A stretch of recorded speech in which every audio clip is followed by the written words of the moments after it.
Hello! Hello, hello, hello! Magandang araw at magandang buhay at panibagong vlog na naman si Bonsai Tanglumpo. So ito yung ating gagawin ngayon, itong Vietnam Bluebill. So mapipino yung kanyang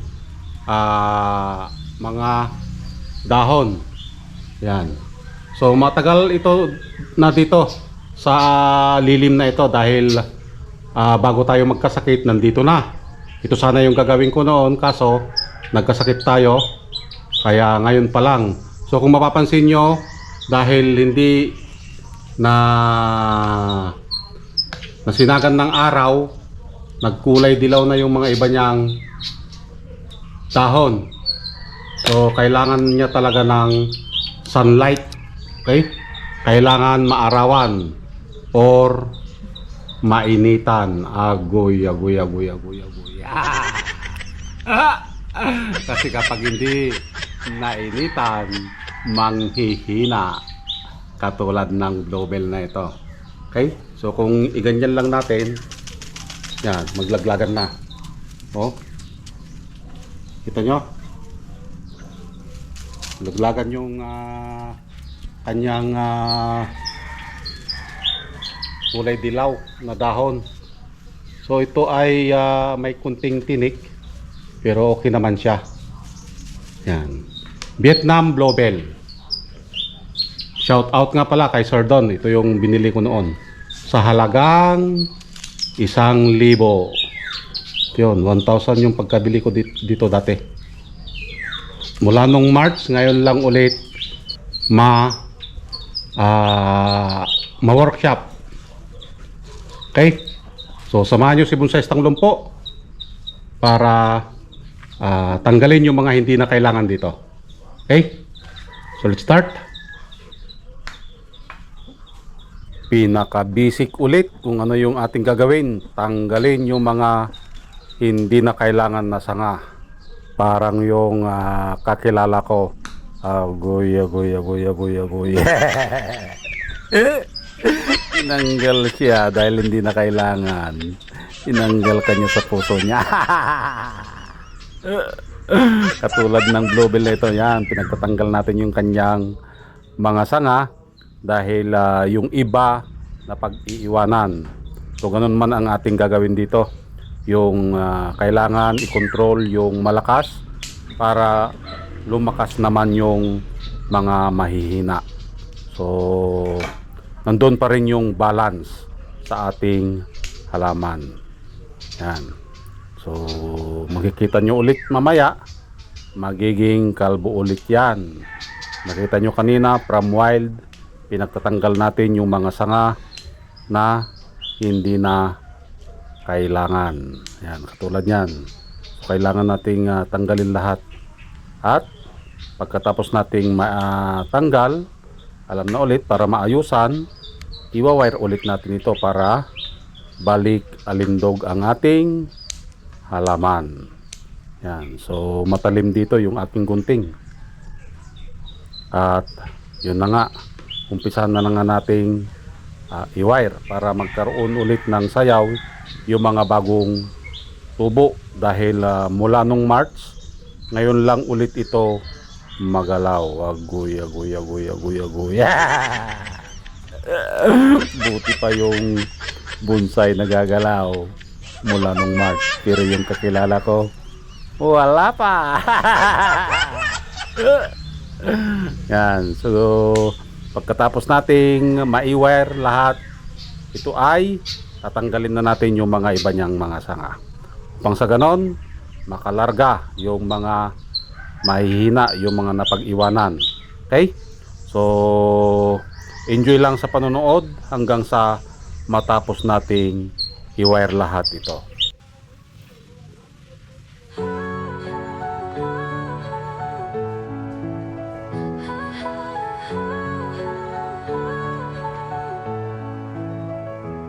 Sa dilim ng gubat, ako'y naglalakad. Scout ranger, ako sniper sa likod ng lakad. Kalaban ay harap-harapan, walang atrasan. Maski kamatayan di ko iniiwasan. Tinamaan man ako, di ako sumuko. Sugatan ng katawan pero buo ang puso. Buhay ko'y bonsai, maliit pero matatag. Bawat sugat, kwento ng isang tunay na tapan. Laban lang, walang iwanan. Tatako'y tapang puso't paninindigan. Bonsais ng lumpo, kahit saan itapon. Tuloy ang laban kahit padurog, di guguho. Di lang sa gubat, pati sa buhay. Bawat pagsubok akin ang nasubaybay. Minsan bumagsak pero lagi bumangon. Sa likod ng ngiti may libong hamon. Kahit na'y pilay, hindi pipikit. Pangarap ay tanaw, di ko i-give up to legit. Bonsai man ako, pero puno ng lakas. Aking tapang di mo kayang sukatin sa tatas. Laban lang, walang iwanan. Tatako'y tapang puso't paninindigan. Bonsais ng lumpo, kahit saan itapon. Tuloy ang laban kahit padurog, di guguho. Sa bawat bonsai may kwento ng lakas. Kahit putol ang sanga, may ugat na matikas. Ako'y patunay na kahit may kapansanan, pwedeng maging bayani, tagumpay ang hantungan. Laban lang, walang iwanan. Tatako'y tapang puso't paninindigan. Bonsais ng lumpo, kahit saan itapon. Sa laban ng buhay, ako'y iyong sandigan.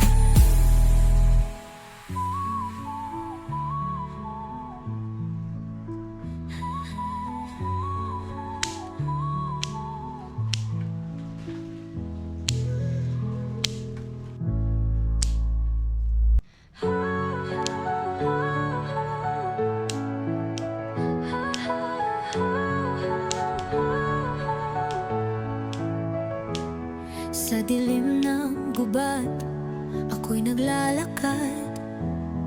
Scout ranger, ako sniper sa likod ng lakad. Kalaban ay harap-harapan, walang atrasan.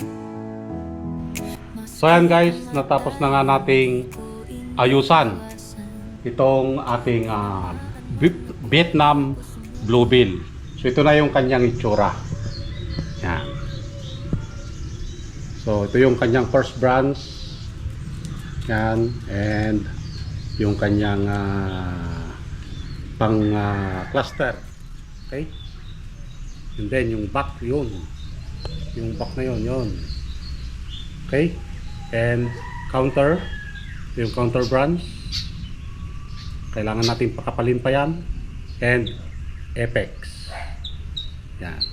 So ito yung kanyang nibare. Maganda rin yung kanyang nibare. So maliit lang ito na bonsai. Yan. So nakita nyo yung pagkakaiba from wild hanggang sa naayusan. At malaki yung pinaglagyan natin para mas mabilis nating mabuo itong ating halaman. So trim-trim na lang yan. Okay, hanggang sa kumapal. Okay? So dito na natin siya bubuuin. Parang pag-ibig mo. Agoy. Matagal pa bago mabuo. Okay, so maraming salamat. At nasamahan nyo na naman si Bonsais ng Lumpo. Hanggang sa muli. Bye-bye.